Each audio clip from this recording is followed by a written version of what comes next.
प्रत्येक याचं जे मान आहे ना आखूड मान आहे आणि फुटवा जास्त आहे आणि दांड पण मजबूत आहे लाल कांद्याचा. नाही तर जनरली काय होतं कांद्यांमध्ये हा जो गॅप आहे ना कांद्याचा आणि हा वरचा तर याच्यातल्या माना उंचावतात त्यामुळे खाली साईडला प्रॉब्लेम येतो आणि दांड होत नाही. म्हणजे गरा जास्त असल्यामुळं 2-3 वेळेस रोटर मारून सुद्धा गरा जास्त पाण्यात लागवड गईनी लागवड करता येणं शक्य नव्हतं म्हणून डायरेक्ट पाण्यात लागवड झाली. वातावरण पण डिस्टर्ब आहे धुकात वातावरण 2-4 दिवसापासून. पण कुठेही करपा किंवा माव्याचा प्रादुर्भाव वगैरे किंवा असं पिवळेपणा वगैरे अजिबात नाही. आणि त्यातल्या त्यात तुम्ही म्हणताय की 3 महिन्यात एकही राहत नाही कीटकनाशक बुरशीनाशक नाही मारलंच नाही. मी कांदे टाकल्यानंतर कांदे काढल्यानंतर 3ऱ्या दिवशी चाळी टाकलेली कांदे. तर मी 25 म्हणजे जवळ 200-250 गोण्या होत्या तर 25 कांदे सुद्धा फेकले नाही. सडके कांदे मार्केटला नंबर 1 जात होते. बरं मार्केटला समजा मार्केटलाच विकले. म्हणजे हे तुम्ही उन्हाळ्या कांद्याचं सांगता उन्हाळी मागच्या कांदे वर्षी. मागच्या वर्षी 8, 9, 10, 11, 12, 13 सरासरी 13 हे. आणि जर गाभ्यात पाहिलं तर अजिबात मावा बिवा काहीच दिसणार नाही तुम्हाला.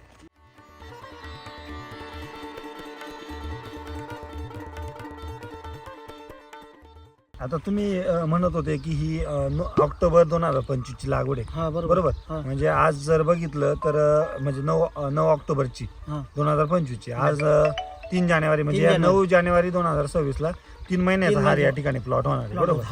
आता तुम्ही सांगत होते की लागवडीच्या वेळेची परिस्थिती या जमिनीमध्ये पूर्ण अशी ढेकळ होते. आणि तुम्ही बोलले की 2-3 वेळेस ते नांगरणी त्यानंतर रोटर मारणं वगैरे त्यानंतर कांदे लावायला बाय आले होते. ते काय परिस्थिती होती तेव्हा? ढेकळ होते कांदे पाण्यात लागवड केली शेवटी. म्हणजे गरा जास्त असल्यामुळं 2-3 वेळेस रोटर मारून सुद्धा गरा जास्त पाण्यात लागवड केली. गईनी लागवड करता येणं शक्य नव्हतं म्हणून डायरेक्ट पाण्यात लागवड झाली.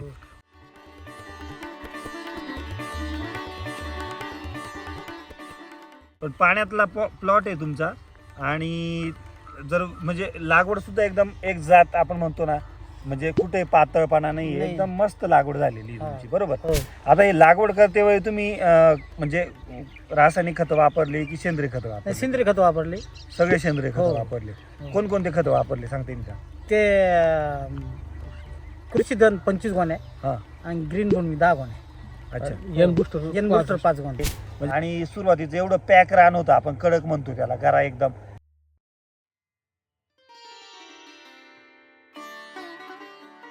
आणि आज जर कांद्यांची परिस्थिती बघितली लाल कांदा आहे तुमचा. लाल कांदा आहे आणि वातावरण पण डिस्टर्ब आहे धुकात वातावरण 2-4 दिवसापासून. पण कुठेही करपा किंवा माव्याचा प्रादुर्भाव वगैरे किंवा असं पिवळेपणा वगैरे अजिबात नाही. आणि त्यातल्या त्यात तुम्ही म्हणताय की 3 महिन्यात एकही राहत नाही कीटकनाशक बुरशीनाशक मारलंच नाही. म्हणजे रासायनिक कीटकनाशक बुरशीनाशक. मारलंच बरोबर. नाही. पोषक फवारण्या आपल्या क्रॉप बुस्टर कॉम्बी बुस्टरच्या त्याच्या झाल्या. बरोबर. रासायनिक मारलंच नाही. म्हणजे रासायनिक फवारणी तुमची कीटकनाशक बुरशीनाशक नाही झाली. ज्या पण घेतल्या तुम्ही एसबीडीचा डीआर बुस्टर असेल किंवा क्रॉप फ्रूट कॉम्बी जे एसबीटीचं पोषणाच्या फवारण्या त्या झालेल्या.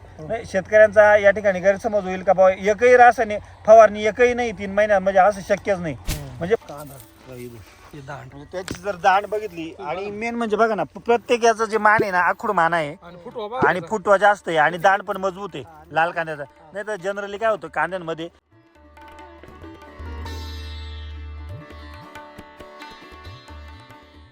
हा जो गॅप आहे ना कांद्याचा आणि हा वरचा तर याच्यातल्या माना उंचावतात त्यामुळे खाली साईडला प्रॉब्लेम येतो आणि दांड होत नाही. आज फुटवे जर पाचीचं मोजलं 1, 2, 3, 4, 5, 6, 7, 8, 9, 10, 11, 12, 13 सरासरी 13 हे. आणि जर गाभ्यात पाहिलं तर अजिबात मावा बिवा काहीच दिसणार नाही तुम्हाला. बरोबर. इकडं डाळिंबाची बाग आहे इकडं शेवट आहे आपला. बरोबर.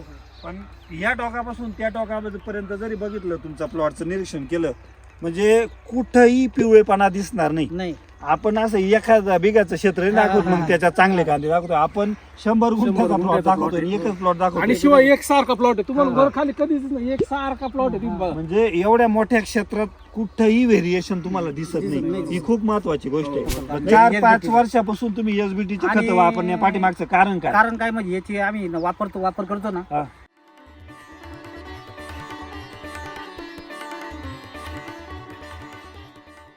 तर आमचे कांदे ना मी चाळी जर टाकली कांदे सडलेच नाही. जेवढ्या कोण्या वावरातून टाकल्या ना तेवढ्याच. असं तर नाही ना भाऊ नातेवाईकांची कंपनी म्हणून तुम्ही सांगताय बुवा. मी कांदे टाकल्यानंतर कांदे काढल्यानंतर तिसऱ्या दिवशी चाळी टाकलेले कांदे. हा हा हा तर मी 25 म्हणजे जवळ 200-250 गोण्या होत्या. तर 25 कांदे सुद्धा फेकले नाही, सडके कांदे. हा, हा. कांदे मार्केटला नंबर 1 जात होते. बरं बरं. मार्केटला समजा मार्केटलाच विकले आम्ही. म्हणजे हे तुम्ही उन्हाळ्या कांद्याचं सांगताय, उन्हाळी मागच्या कांदे. वर्षीच्या. हो, मागच्या वर्षी त्याची कांद्याची कांद्यामध्ये quality काय पूर्ण- बुवा बदल असेल? म्हणजे त्याची चकाकी राहिली कांद्याला. हा हे महत्वाचं आहे. चकाकी कांद्याला एकदम चकाकी होती. हा आणि कांदा असा गोल तयार झाला. हा आणि जे आणि पत्ती आहे ना, ती एकदम पत्ती आहे ना, कडक पत्ती होती. एकदम कडक होती ती. आणि आता पाणी सोडली पत्ती म्हणजे आणि पत्ती निघलीच नाही खाली. हा. हा हा.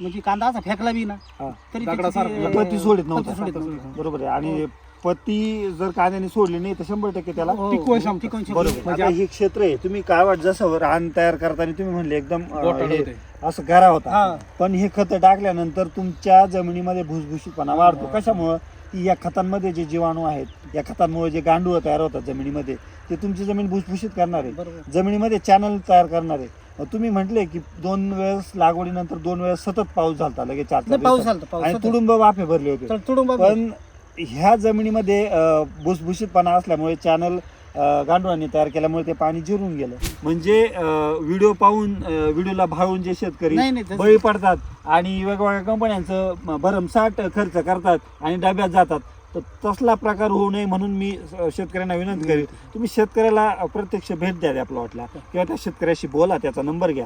त्याच्यासाठी तुमचं सर नाव सांगा पूर्ण आणि एक नंबर सांगा.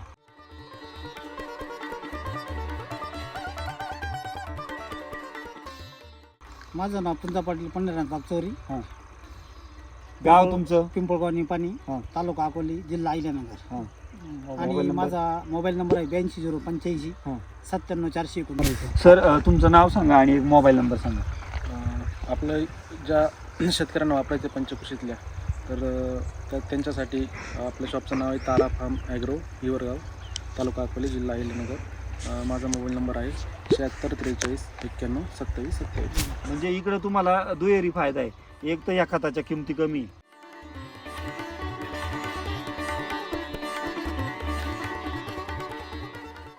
आज रासायनिकची बॅग घ्यायला गेलं सर 2000 रुपयाचे पुढे कोणती झाले. बॅग घ्या 2000 रुपये, कोणती ग्रेड आता घ्या. ते म्हणजे 21 रुपये 21 गेले, हा. 21 रुपये झाले. आणि भविष्यात म्हणजे मी ऐकून आहे की बुवा किमती वाढताय म्हणून काही वेळेस 40 किलोच्याच बॅगी करणार आहे.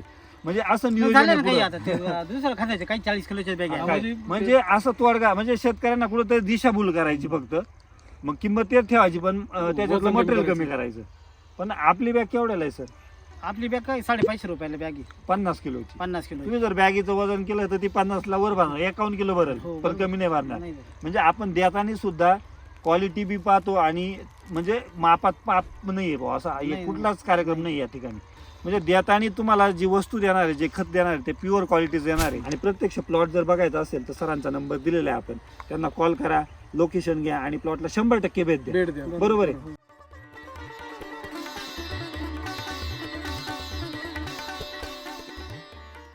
आणि त्या भेट देऊन तुमच्या डोळ्यांनी बघा आणि मग ठरवा. बरोबर. बघा आपली शेती आहे, आपण खर्च करणार आहे, त्यामुळे डिसिजन सुद्धा आपल्यालाच घ्यायचा आहे. आणि तो योग्य डिसिजन घेण्यासाठी हा फक्त तुम्हाला एक मार्गदर्शक म्हणून एक चांगला रस्ता दाखवण्याचा या व्हिडिओच्या माध्यमातून आम्ही प्रयत्न करतोय. बरोबर आहे.